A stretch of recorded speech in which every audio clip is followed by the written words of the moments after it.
तो राहुल गांधी विदेशी धरती पर देश का अपमान कर रहे हैं। मैं राहुल गांधी से जानना चाहता हूं कि यूरोप और अमेरिका को भारत के आंतरिक मामलों में दखल देने के लिए उकसाने के पीछे उनकी मंशा क्या है। जनता द्वारा बार बार नकार दिए जाने के बाद अब राहुल गांधी इस देश विरोधी टूल किट का परमानेंट हिस्सा बन गए। आखिर क्यों पाकिस्तान और कांग्रेस की भाषा एक जैसी है। राहुल गांधी, आपको देश के खिलाफ इस पाप के लिए देश की जनता से माफी मांगनी ही होगी। मजबूत भारत, सशक्त लोकतंत्र और निर्णायक सरकार से भी भारत विरोधी लोगों को हमेशा दिक्कत और तकलीफ रही है।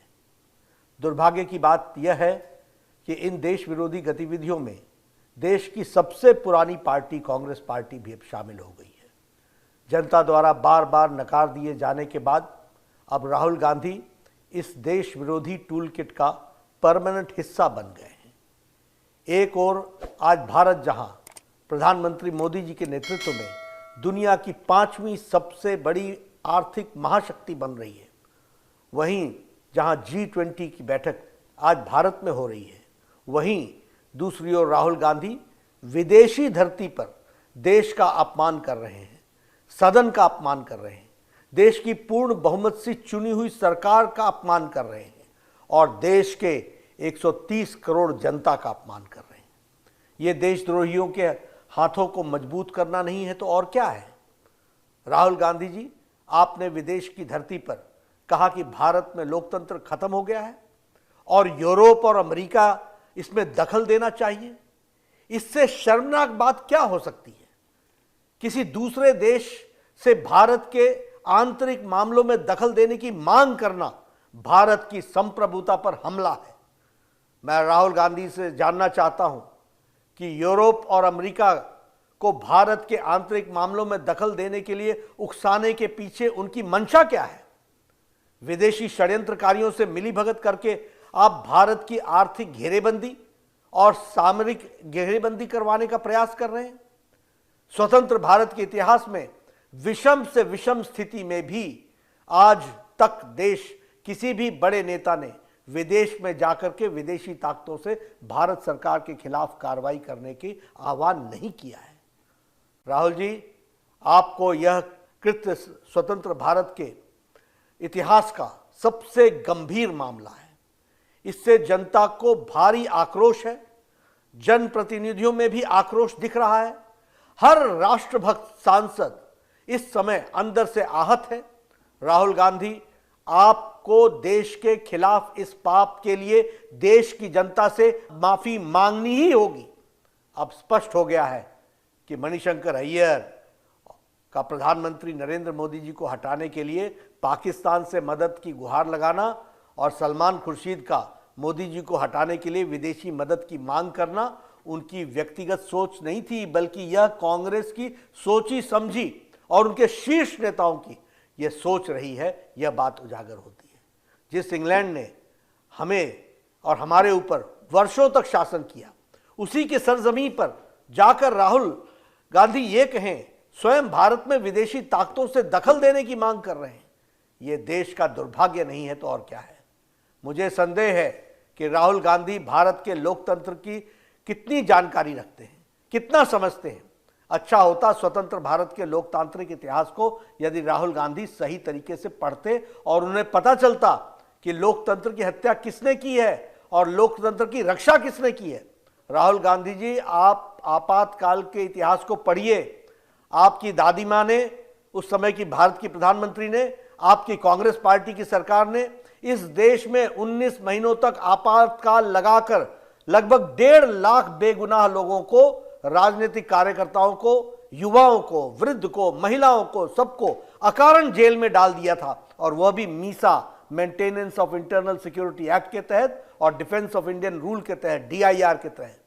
तब बोलने पर प्रतिबंध था, लिखने पर प्रतिबंध था, मीडिया पर प्रतिबंध था, फिल्मों पर प्रतिबंध था, गायकों पर प्रतिबंध था। न जाने किन गुनाहों के लिए किस किस पर प्रतिबंध लगाए गए थे। राहुल गांधी जी, आपकी पार्टी ने तो देश को सभी संवैधानिक व्यवस्थाओं को ध्वस्त किया है, न्यायपालिका को भी कमजोर करने में कोई कसर नहीं छोड़ी थी। आपकी सरकारों ने लगभग 90 बार राष्ट्रपति शासन लगाकर चुनी हुई लोकतांत्रिक सरकारों को बेवजह बर्खास्त किया है, ये होती है लोकतंत्र की हत्या।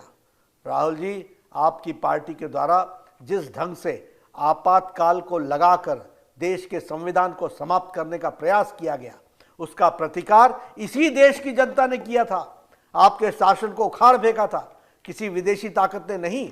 राहुल गांधी जी, आप विदेशी धरती पर भारत को बदनाम कर रहे हैं, जबकि आज दुनिया में भारत को सलाम कर रही है दुनिया। इटली के पीएम ने हमारे प्रधानमंत्री नरेंद्र मोदी जी को सबसे लवेबल पीएम कहा है। वर्ल्ड बैंक से लेकर आईएमएफ तक ने भारत के विकास गाथा की सराहना की है। जर्मनी के चांसलर ने भारत के विकास को अद्भुत बताया है। अमेरिका, फ्रांस, जापान, ऑस्ट्रेलिया, रूस, ब्रिटेन, यूएई, सऊदी अरब सहित तमाम देश प्रधानमंत्री नरेंद्र मोदी जी के नेतृत्व की सराहना कर रहे हैं। लेकिन राहुल गांधी जी, देश का अपमान आप कर रहे हैं। यह है राहुल गांधी की समझ। यह है राहुल गांधी कहते हैं कि भारत राष्ट्र नहीं बल्कि राज्यों का एक संघ है, जिसे राष्ट्र के रूप में भारत में विश्वास ही नहीं है। उसकी सोच पर क्या कहा जा सकता है? Rahul Gandhi ji, Bharat mother of democracy है, जिसने पूरी दुनिया को लोकतंत्र की शिक्षा दी है। दुनिया की कोई ताकत भारत के लोकतांत्रिक परंपराओं को नुकसान नहीं पहुंचा सकती है। राहुल गांधी, आज आपको, आपकी पार्टी की देश में कोई सुनता नहीं है। देश की जनता आप पर विश्वास नहीं करती है। यही कारण है कि आज आपकी पार्टी को देश से लगभग सफाया हो चुका है। जब भी भारत में संसद का सत्र शुरू होने वाला होता है, देश विरोधी टूलकिट गैंग अचानक से एक्टिव हो जाती है। कभी पेगासस की झूठी रिपोर्ट पब्लिश हो जाती है, कभी आंदोलन को भड़काया जाता है, कभी कोई डॉक्यूमेंट्री आ जाती है, कभी कोई विदेशी अखबार की रिपोर्ट को लेकर हंगामा किया जाता है। कहा जाता है कि ताली एक हाथ से नहीं बजती है, मगर मुझे ऐसा लगता है कि यह एक हाथ तो 7 समुद्र पार और दूसरा यहाँ के दोनों मिलकर के ऐसी ताली बजाते हैं। अपने देश को भी बदनाम कर रहे हैं। और मुझे इसमें कोई संकोच नहीं होता कि आखिर भारत विरोधी जॉर्ज सोरस और राहुल गांधी की भाषा एक जैसी क्यों है? आखिर क्यों पाकिस्तान और कांग्रेस की भाषा एक जैसी है? आखिर क्यों देश विरोधी कांग्रेस नेताओं की भाषा एक जैसी है?